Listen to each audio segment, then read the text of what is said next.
मैं आपका दोस्त आप लोगों के लिए एक और नई वीडियो लेके आ चुका हूँ मगध एम्पायर पे।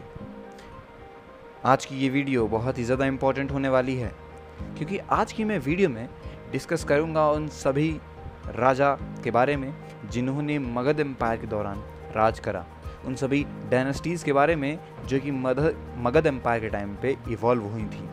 हम लोग ये देखेंगे कि किस तरीके से जो जन थे, जैसा मैंने आपको पहले पढ़ाया है कि पहले बहुत सारे जन हुआ करते थे, आर्यंस आए थे, उन्होंने अपने जन बनाए थे, तो वो जन किस तरीके से महाजनपद में तब्दील हुए और किस तरीके से कई एम्पायर या फिर आप मान सकते हैं कई राजा ने आके वहाँ पे कई सारे महाजनपद को ग्रैब करा और फिर उसके बाद वहाँ पे रूल करा था। इन सभी के बारे में आज हम देखेंगे कि किस तरीके से जो मगध एम्पायर का टाइम रहा था, उस टाइम पे जो बातें हमें देखने को मिली, उन सभी को हम लोग डिस्कस करेंगे। एक्विस्टिक एजुकेशन की एक नई वीडियो में आपका बहुत बहुत स्वागत करता हूँ।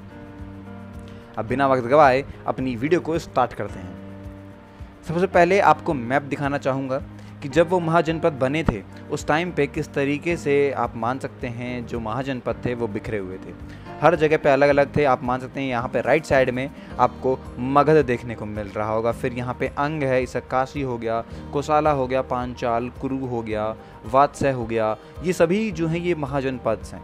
ओके, जो पहले छोटे छोटे यहाँ जन हुआ करते थे, इन सभी को मिला के आप मान सकते हैं हस्तिनापुर है, यहाँ पे इंद्रप्रस्थ हो गया। ओके, इस तरीके से मथुरा यहाँ पे है, तो ये सभी आप देख सकते हैं। ओके, कौशाम्बी हो गया, काफ़ी इंपॉर्टेंट रोल निभाता था ये भी। तो ये सभी किस तरीके से सामने आए थे मैं आपको मैप में सबसे पहले दिखाना चाहता था। तो आई होप कि अब आपको समझ में आ गया होगा महाजनपद पे कैसी बातें चल रही हैं। 16 महाजनपद हुआ करते थे जब हम मगध एम्पायर के बारे में बात करते हैं। अब इससे आगे बढ़ते हैं थोड़ा सा और ये देखते हैं कि किस तरीके से ये महाजनपद 4 महाजनपद मिला के मगध एम्पायर बना था। सबसे पहले आपका आता है मगध, दूसरा आता है आपका कोसाला, फिर आता है अवंती, वात्स्य। ये सभी वो सुप्रीमेसी थे जो जिन्होंने 6th सेंचुरी BCE से लेके 4th सेंचुरी BCE तक यहाँ पे सुप्रीमेसी जिनकी रही थी, जिनका शासनकाल बहुत ही बेहतरीन तरीके से रहा था। और बाद में ही मैं बता दूंगा आपको जिस तरीके से मगध ने काफ़ी सारी आप कह सकते हैं जीत अपने नाम करी थी, तो उस हिसाब से इसने काफ़ी ज़्यादा सोवरेनिटी को गेन भी करा था। जो मगध है ये मोस्ट पावरफुल स्टेट रहा था हमारे एशियंट इंडिया के अंदर। ओके दोस्तों, मगध अगर मॉडर्न टाइम पे मैं बताऊं आपको तो इसकी लोकेशन बिहार के साइड रही थी थोड़ी सी। ओके, तो ये बात आपको ध्यान रखना बहुत ज़्यादा ज़रूरी हो जाता है। ओके, अब आगे बढ़ते हैं और देखते हैं सबसे इम्पॉर्टेंट और सबसे पहली आप कह सकते हैं हरियांक डायनेस्टी के बारे में। हरियांक डायनेस्टी बिंबासार ने इसे यहाँ पे शुरू करा था, जो कि सन थे भाटिया के। ओके, आप मान सकते हैं इनके पिता जो थे वो भाटिया थे और फिर उनके बाद बिंबिसार आए थे। अगर हम लोग एक डेट के बारे में बात करें कब से कब तक इन्होंने यहाँ पे शासन करा था, तो जो कि आपकी हो जाती है 558 BC से लेके 491 BC तक। ये बुद्धिस्ट क्रॉनिकल्स के हिसाब से बात मानेंगे तभी इन्होंने हम लोग 52 ईयर्स का इनका शासनकाल रहा था, जो कि आप मान सकते हैं खुद में ही एक बहुत बड़ा आप कह सकते हैं रूलिंग पीरियड रहा था। ओके दोस्तों, मैं बता दूं आपको ये कंटेम्प्रेरी और फॉलोअर थे बुद्धा के, जो कि बहुत ज़्यादा ये एडमायर भी करते थे महावीर को भी। ओके, उनके भी ये कंटेम्प्रेरी रह गए थे। अगर हम लोग बिंबिसार के बारे में बात करें, उस टाइम पे इनकी कैपिटल रही थी राजगीर, और या फिर आप कह सकते हैं इसे गिरिव राजा के नाम से भी जाना जाता था। जो ये जो जगह है बिंबिसार जिस टाइम तक ये रहे थे वो 5 हिल से आप कह सकते हैं सराउंडेड रही थी जगह। ओके, और the opening of which were closed by the stone walls on all sides. जिनकी ओपनिंग थी वो चारों जगह से स्टोन वॉल्स आप कह सकते हैं पत्थर की दीवारों से घिरी हुई थी, जिन्हें हम लोग सिरन्याबिक के नाम से भी जानते हैं। हरियांक डायनेस्टी के बारे में इतना ही आप लोगों को पढ़ना है कि इन्होंने इसे स्टार्ट करा था, कौन थे, उनके बारे में थोड़ी बातें, कैपिटल और किस जगह पे वो लोकेटेड रही थी। ओके दोस्तों, तो जैसे मैंने बताया आपको इस टाइम पे मगध ही रहा था बेसिकली, और इन्होंने अंग पे भी आप मान सकते हैं जो रूल करना चाहा था। नेक्स्ट हम लोग बात करते हैं आपके जो उनके बाद जो इम्पोर्टेंट रूलर आए थे वो थे आपके अजत शत्रु। ओके, अजत शत्रु क्या थे, ये बेटे थे बिंबिसार के, और चिलाना आप मान सकते हैं बिंबिसार की 3 बीवियां रही थी। ओके, उसमें से एक बीवी का नाम था चिलाना, और चिलाना और बिंबिसार के जो बेटे हुए उनमें से अजंत शत्रु ये बहुत ही आप मान सकते हैं रूलिंग रहे थे राजा, और इन्होंने अपने फादर मतलब अपने पिता का ही करा था, मारा था अपने पिता को ही, और फिर उसके बाद ये रूलर बन गए थे। मतलब कि बिम्बरसार के खूनी कौन? उनके बेटे अजातशत्रु। ओके, और ये भी बुद्धिज़्म को काफ़ी एम्ब्रेस करते थे, वो अपनाते थे बुद्धिज़्म को भी। इन्होंने ही पहली बुद्धिस्ट काउंसिल को ऑर्गेनाइज करा था। कब करा था? जब डेथ हो गई थी बुद्धा की 483 BCE के अंदर। ओके, कहाँ पे करा था इन्होंने? राजगीर जगह है, वहाँ पे इन्होंने उसको आप कह सकते हैं ऑर्गेनाइज करा था। और आप मान सकते हैं कि इन्होंने भी कई सारे राज्य अपने महाजनपद अपने हिस्से में लिए थे, जिसमें से इम्पोर्टेंट जाते हैं कोसाला और वैशाली। ओके, तो ये दोनों बहुत ही ज़्यादा इम्पोर्टेंट आप मान सकते हैं जगह थी जो इन्होंने एक्वायर करी थी। 16 साल लग गए थे उन्हें वैशाली को डिस्ट्रॉय करने में और अपना एम्पायर उसमें ऐड करने में। ओके, तो ये बात भी आपको ध्यान रखने वाली हो जाती है।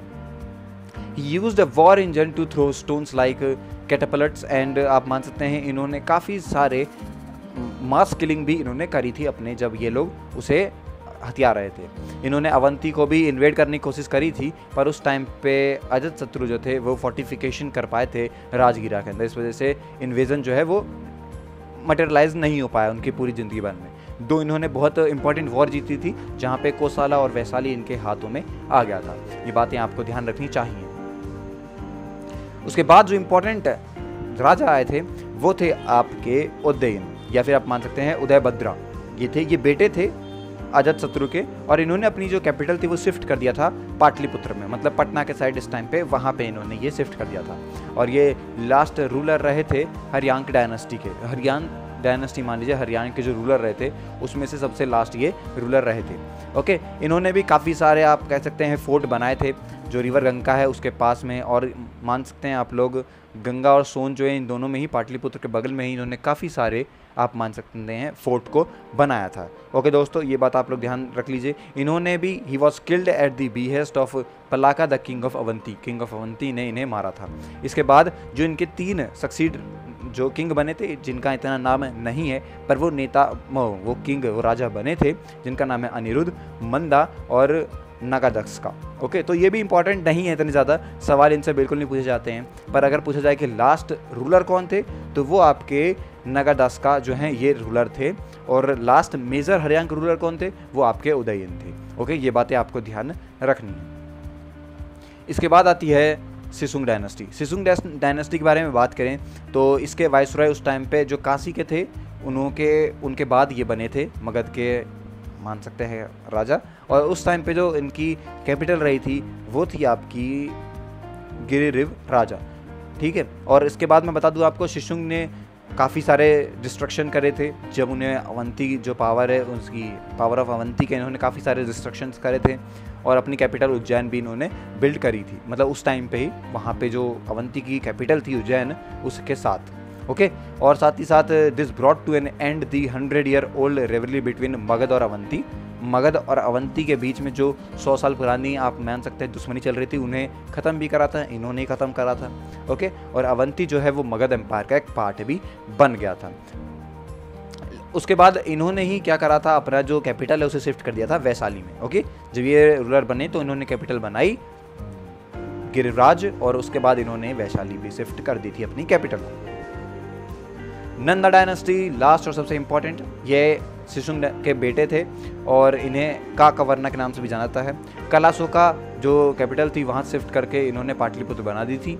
ओके, और इसके बाद मैं बता दूं आपको, इन्होंने सेकंड बुद्धिस्ट काउंसिल को भी ऑर्गेनाइज करा था वैशाली में, और he was killed in the palace revolution that brought the Nanda dynasty to the throne. मतलब कि वही पैलेस रेवोल्यूशन हुआ था, वहाँ पे इनकी मृत्यु हो गई थी। तो ये सारी बातें हैं जो कि आपको मगध एम्पायर के बारे में जानना बहुत ज़्यादा ज़रूरी हो जाती हैं।